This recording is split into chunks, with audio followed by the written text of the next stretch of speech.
அடிக்கிற வெயிலுக்கு ஐஸ்கிரீம்னா வேண்டான்னு சொல்கிறவங்க யாராவது இருப்பாங்களா? நீங்களும் இந்த மெத்தடில் ஒரு டைம் ஐஸ்கிரீம் செஞ்சு பார்த்துட்டு எப்படி இருந்ததுங்கிறத மறக்காமல் கமெண்ட் பண்ணுங்கள். Hi friends, welcome and welcome back to my channel. இன்றைக்கி நம்ம சேனலில் ஆரஞ்சு ஐஸ்கிரீம் எப்படி செய்கிறதுன்னு தான் பார்க்க போகிறோம். இதுக்கு நமக்கு தேவையான அளவு ஆரஞ்சு எடுத்துக்கலாம். மெயினாக இந்த ஆரஞ்சில் சீடை ரிமூவ் பண்ணிட்டு எடுத்துக்கோங்க, இல்லாட்டினா கசப்பு தட்டிரும். இது கூடவே கொஞ்சம் திக்னஸ் ஆகிறதுக்கு வேண்டி ரெண்டு கேஷ்யூஸ் சேர்த்திருக்கிறேன். கொஞ்சமாக பால் சேர்த்திட்டு தேவையான அளவு சுகர் சேர்த்திக்கலாம். பால் நிறைய சேர்த்தனோம்னா ஸ்மெல் அடிக்க ஆரம்பிச்சிரும், பாலோட ஸ்மெல்லு. அதனால் ரொம்ப கம்மியாக பால் சேர்த்திட்டு அதுக்கப்புறம் தேவையான அளவு சுகர் சேர்த்தி 2 கேஷ்யூஸு சேர்த்திட்டு நல்லா மிக்சியில் கிரைண்ட் பண்ணிக்கலாம். இந்த டைமில் தண்ணி ஊற்ற வேண்டாம். தண்ணி சேர்த்திட்டோம்னா லீக் ஆக ஆரம்பிச்சிடும். அதனால் தண்ணி சேர்த்தாமல் நல்லா கெட்டியாக அரைச்சிட்டு அதுக்கப்புறம் தண்ணி சேர்த்திட்டு ஃபில்ட்ரு பண்ணிக்கலாம்.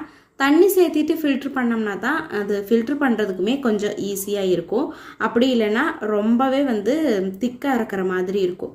இப்போ நம்ம ஃபில்ட்ரு பண்ணி வச்சுருக்கிற ஐஸ்கிரீம் மிக்சரை நல்லா அகலமான ஒரு கடாயில் சேர்த்திக்கலாம். இது சில டைம் நம்ம கிளறும் போது பொங்கி வரும். அதனால நல்லா அகலமான ஒரு கடாயில் சேர்த்திட்டு இது கூட மெயினாக நம்ம சேர்த்த வேண்டியது கார்ன்ஃப்ளவரை நல்லா தண்ணியில் கரைச்சி வச்சுட்டு அதையும் சேர்த்திக்கலாம். இந்த கார்ன்ஃப்ளவர் சேர்த்தும் போது தான் நல்லா ஐஸ்கிரீமோட டெக்ஸ்சர் நமக்கு கிடைக்கும். இப்போ அதையும் சேர்த்திட்டு நல்லா மிக்ஸ் பண்ணிகிட்டே இருப்போம். சில டைம் இது பொங்கி வர்றதுக்கு கூட சான்சஸ் இருக்குது. இதை நம்ம கிளறிட்டே இருக்கும்போது இது ஒரு ஸ்டேஜ் ஆகும்போது நல்லாவே கொஞ்சம் குழகுழப்பாகிற மாதிரி இருக்கும். நம்ம ரொம்பவே தண்ணியாட்டம் சேர்த்தனது இப்போ பார்த்தீங்கன்னா நல்லா குழகுழப்பாயிரும். இதை அப்படியே நம்ம விட்டுட்டு நல்லா ஆறுனதுக்கு அப்புறமா நல்லா ஏர் டைட்டான ஒரு பாக்ஸில் ஸ்டோர் பண்ணி ஃப்ரிட்ஜில் ஃப்ரீசரில் வச்சிடலாம். ஃப்ரீசரில் வைக்கும்போது நல்லா கெட்டியாக ஆரம்பிச்சிடும்.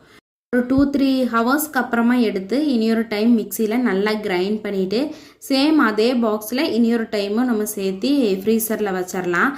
இப்படி ஒரு 2-3 டைம்ஸ் பண்ணினதுக்கப்புறமா நம்ம எந்த மோல்டு வேணுமோ அதில் சேர்த்திக்கலாம். நான் இன்றைக்கி மோல்டு எதுவும் இல்லாதனால அதான் நம்ம வீட்டில் யூஸ் பண்ணுற டீ டம்ளரில் ஐஸ் குச்சி சேர்த்திட்டு இந்த மிக்ஸியை சேர்த்தி ஒரு 8 ஹவர்ஸ் ஃப்ரீசரில் வச்சுட்டு தண்ணியில் அப்படியே விட்டு அன்மோல்டு பண்ணணும்னா சூப்பர் டேஸ்டான ஆரஞ்சு ஐஸ்கிரீம் ரெடி ஆயிரும். நீங்களும் இந்த வெயிலுக்கு உங்களோட குழந்தைங்களுக்கு வெளியில் வாங்கி தராமல் இது மாதிரி செஞ்சு கொடுத்து பாருங்கள். கண்டிப்பாக எல்லாருக்குமே ரொம்ப பிடிக்கும். இந்த வீடியோ பிடிச்சிருந்தனா லைக் பண்ணி சப்ஸ்கிரைப் பண்ணிக்கோங்க. தேங்க்ஸ் ஃபார் வாட்சிங். Bye bye.